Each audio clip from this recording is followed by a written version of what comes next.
had a good week? I know this has been a very busy one for me. At the hospital where I work, we've been trying to cover all of the Holy Week stuff and the Passover stuff. And it's one of the real joys of working in an interfaith setting, because we all bring our faith together and sometimes it just lines up beautifully.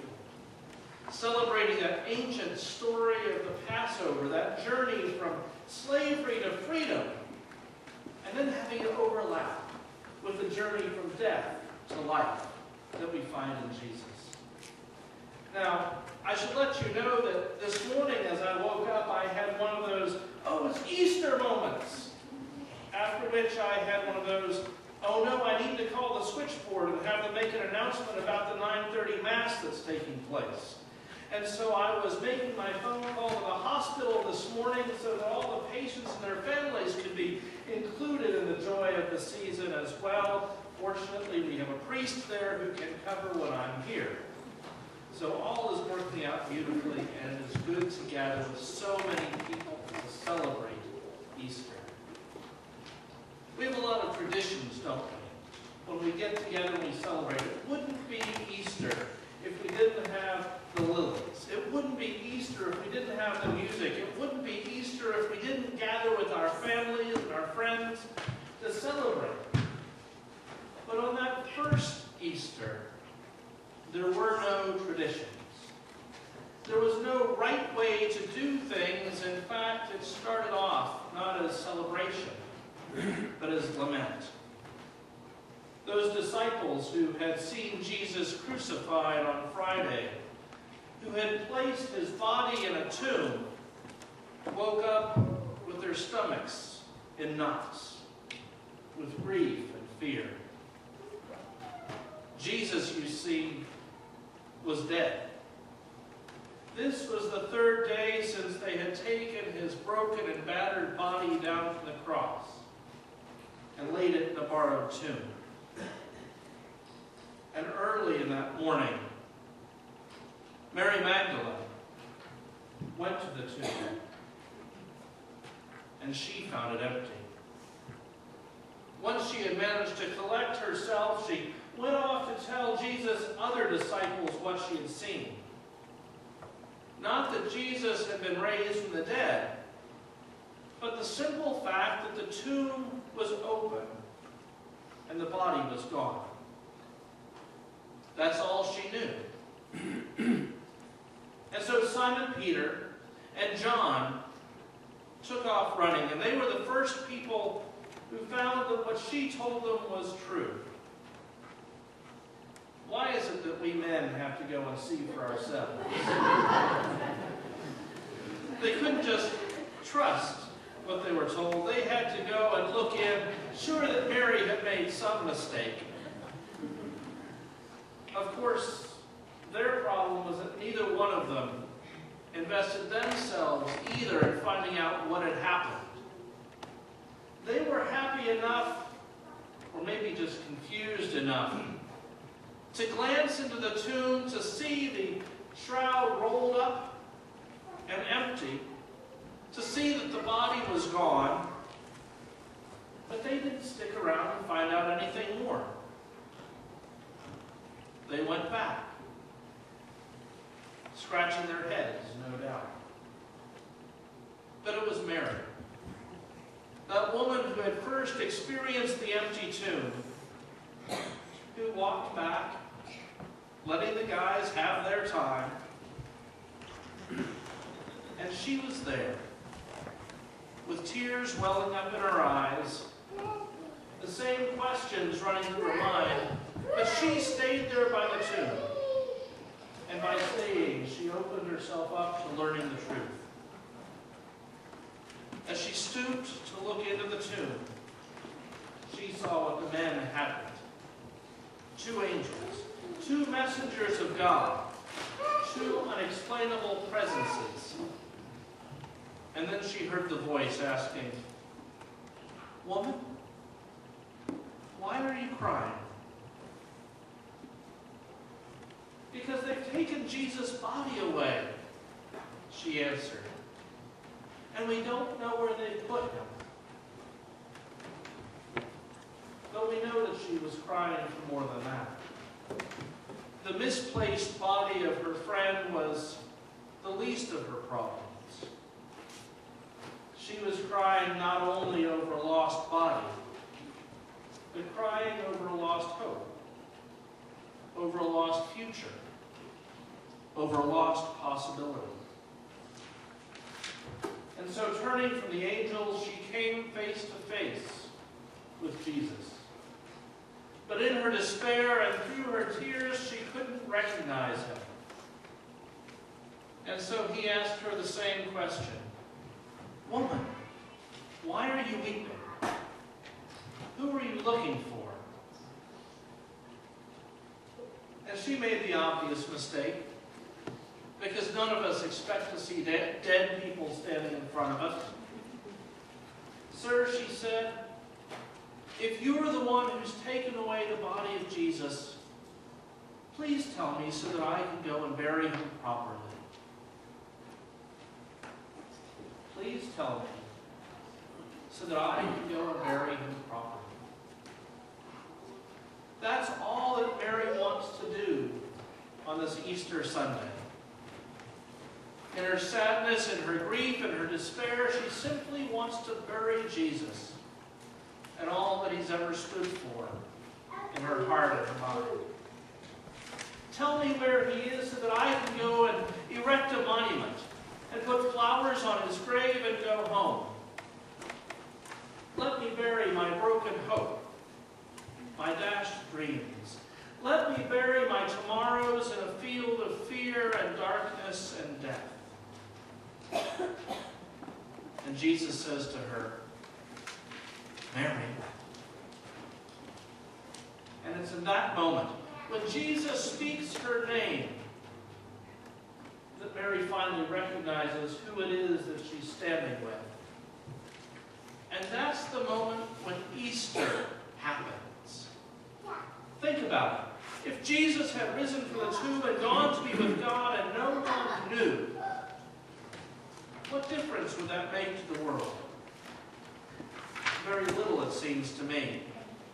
In my mind, though, it's Mary's moment of Easter recognition where the miracle really happens, where hope is reborn, where vision is restored, and where the future is freed from the chains of death, when possibilities begin to take shape once more. That's when Easter happens. Jesus said to her, Mary. And in the same way, the risen Christ speaks your name today. Mary responded, crying out, Teacher, and running to him.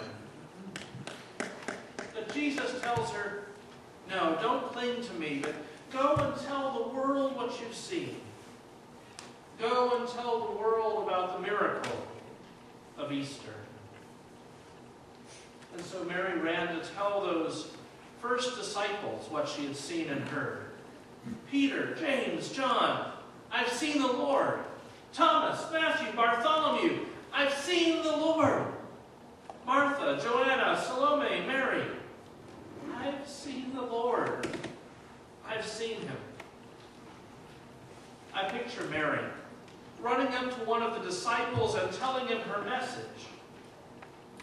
He listens to her politely and says something nice. But he looks at her with a look in his eyes that says, I love you, Mary, but you're nuts. Easter hope is crazy. When the world says that something is impossible, faith shouts out, no, it's possible. That's just plain crazy. But Mary was soon joined by others who picked up her shout. I've seen the Lord. I've seen him on the Emmaus Road. I saw him in the upper room. I saw him in the breaking of bread. I saw him on a beach. I saw his wounds. I saw his face. I heard his truth. I saw the Lord and felt his presence. I felt his healing. And still today there are those who will look at us and shake their heads. But we know better. For we have indeed experienced the presence of the risen Christ. We've experienced him in our lives. We've experienced him in our church. We have experienced him in the darkest places as well. You see, we are the people who have journeyed to the cross and found life on the other side. And that makes us uniquely qualified to look at the world differently. We are the people that can look upon death and see the possibility of life. We can look at sickness and see the possibility of healing.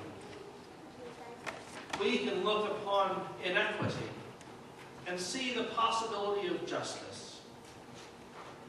We can look at war and see the possibility of peace. We can look at the divisions that fill the world and see the possibility of unity. We can look upon pain and see the possibility of joy. We can look upon brokenness and see the possibility of wholeness. For we are indeed an Easter people. The journey to the tomb in the darkness of the morning for us has moved us from sorrow to possibility to joy. We have taken the message of Easter not only as something that happened in the past, but as something that happens today, every day. And that's what gives us the power to make it through the world in a different way. When we turn on our televisions and we see news of another mass shooting, we mourn, but we don't despair. When we hold the hand of a dying loved one, we know that death is not the end. We ourselves become forces for new life and resurrection. When we hear of disasters halfway around the world, when we come to church with our checkbook in our hands, we become forces for the resurrection. When we hear about conflicts and make ourselves into peacemakers, following in the way of Jesus. We become forces for the resurrection when we meet a stranger on the street and allow ourselves to see a sister or a brother. When you know hope, when you know Easter, you live differently.